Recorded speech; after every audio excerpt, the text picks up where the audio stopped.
Good afternoon, everyone. It's a pleasure to be here this afternoon with so many people who really do get it. It's a great consolation to know that you're all out there fighting the good fight. Ladies and gentlemen, a war against Europe and the West is underway to conquer it for Islam. A war against the Jewish world is underway to exterminate it.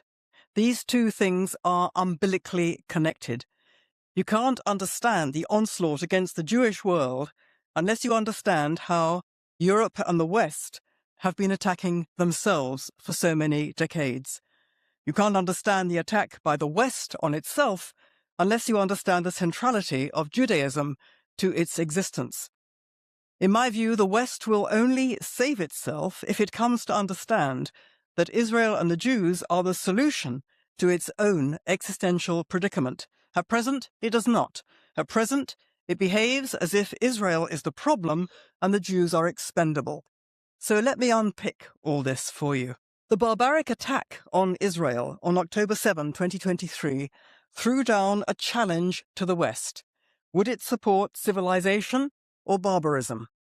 It has not supported civilization. After October 7, one might have thought the world would have sympathized with Israel's defense against an explicitly genocidal agenda, a seven-front war waged by Iran and its proxies to wipe Israel off the map and kill every Jew. Instead, apparently triggered by the single biggest attack on Jews since the Holocaust, much of the so-called civilized world has turned against Israel and the Jewish people.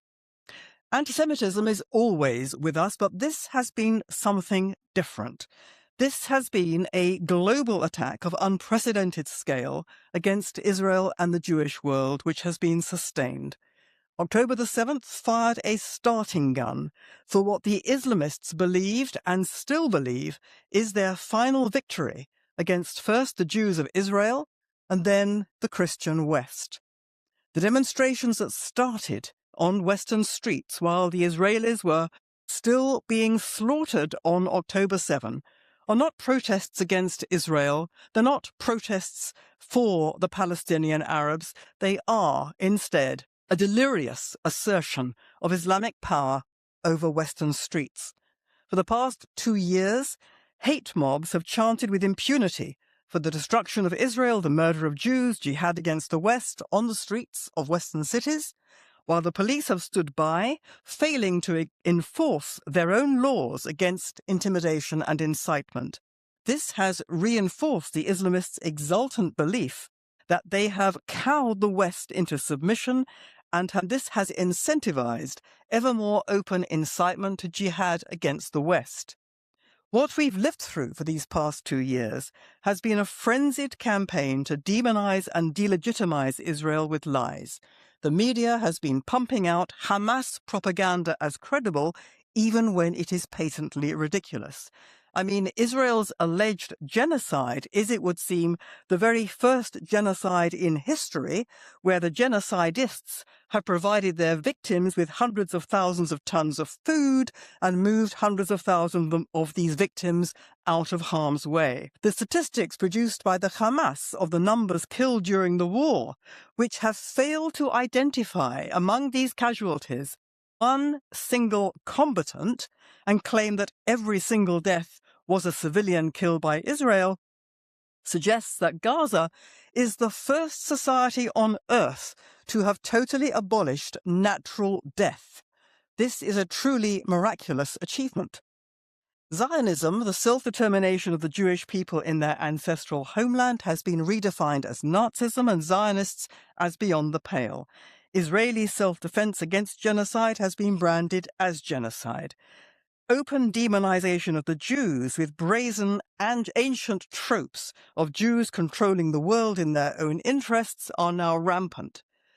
This deranged obsession has been normalized in our universities, among the professions, across the culture, laundered by the entire global humanitarian and human rights establishment, which has weaponized this by lawfare through the Hamas-sympathizing United Nations and its echo chamber NGOs like Human Rights Watch and Amnesty and the international courts. Amazing? Incredible? If you care about the survival of Europe and the West, you'd better believe it. It's a pathological discourse not applied to any other nation, people, or cause on earth. An unholy alliance between Islamists, those forces of Islam who believe in holy war to Islamize the world, and progressives who make common cause with them in their hatred of Israel and Jews and their hatred of the West.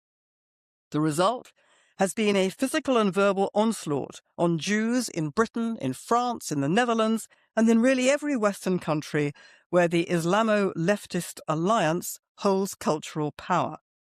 Now, instead of calling all this out as an unconscionable war against the Jews and upon civilization, Western governments have been fueling it. The United Kingdom, France, and others have parroted the lies about famine, starvation, disproportionate killing by Israel. Governments in Europe, the graveyard of the Jewish people over centuries, have been recycling the genocidal lies of Islamists determined to exterminate the Jewish people and conquer the West. This matters not just because it's an offense against decency and humanity. It matters not just because Israel is crucial to the West's security and military defense. It matters because Israel and the Jewish people are central to the war against the West on a civilizational level. The foundational structure of Western civilization was, of course, Christianity. But Christianity was founded upon Judaism, and it's the Hebrew Bible which has been the source of the West's conscience, the internalization of right and wrong, respect for human life, justice and compassion, moral responsibility and duty to others. Today, these principles have been replaced by ideologies all about putting the individual first after a decades-long attack on core Western values that are rooted in the Bible. This has destroyed truth and morality. It's replaced truth by power. Objective truth was abolished. Everything is instead relative, a matter of subjective opinion. Feelings and emotion have trumped facts and evidence. If there's no truth, there can be no lies. So lies about Israel are believed as truths, and truths are dismissed as mere opinions of the partisans of a cause deemed illegitimate. Cultural relativism means you can't say the West is better than any other culture. The West was born in the original sins of colonialism and exploitation. The Western nation and its culture are seen as a source of division, prejudice and war. These have to be replaced by universalism, representing the brotherhood of man. But the West's core values are not universal at all. They are deeply particular, rooted in biblical values. This unprecedented onslaught against the Jews has occurred because the Jews are central to Western civilization, a culture against which the West's educated classes have themselves venomously turned. In other words, October the 7th turbocharged the West's decades-long process of cultural suicide. This vacuum that has been achieved has been exploited by the Islamists. The Islamists understand very well that the Jews are central to the West, as they repeatedly say, first we'll destroy the Jews, then the Christians. And this program is well underway throughout the West, throughout Europe, with only a few exceptions in Eastern Europe. Europe is losing its identity through mass immigration, particularly of Muslims who refuse to integrate and who expect Western cultures to adapt to Islam instead. Many Western Muslims are model Western citizens, but an enormous and unsustainable number are not. The West's reaction is to ignore this and submit to it. It denounces any attempt to call it out as Islamophobia. Why does the West behave like this? First of all, it's fear. The numbers are very large, the threats of violence are explicit and backed by actual terrorism. Second, for decades, the West has told itself that it's racist to think people from the developing world can do anything wrong. The default position of the Western liberal is that people from the developing world are oppressed by the West. They are therefore victims. Because they are victims, they can do no wrong, while the West, being their victimizers, can do nothing right. And Israel is considered one of the victimizers. Under this ideology, Jews can never be victims because they are said to control everything. They control finance, they control the law, they control the media, they control industry. This, of course, is paranoid anti-Semitism. So at its core, the default position of the Western liberal is deeply anti-Jew. Ignoring the threat to itself, the West therefore blames Israel for defending itself against that same threat. We've all gone through the looking glass.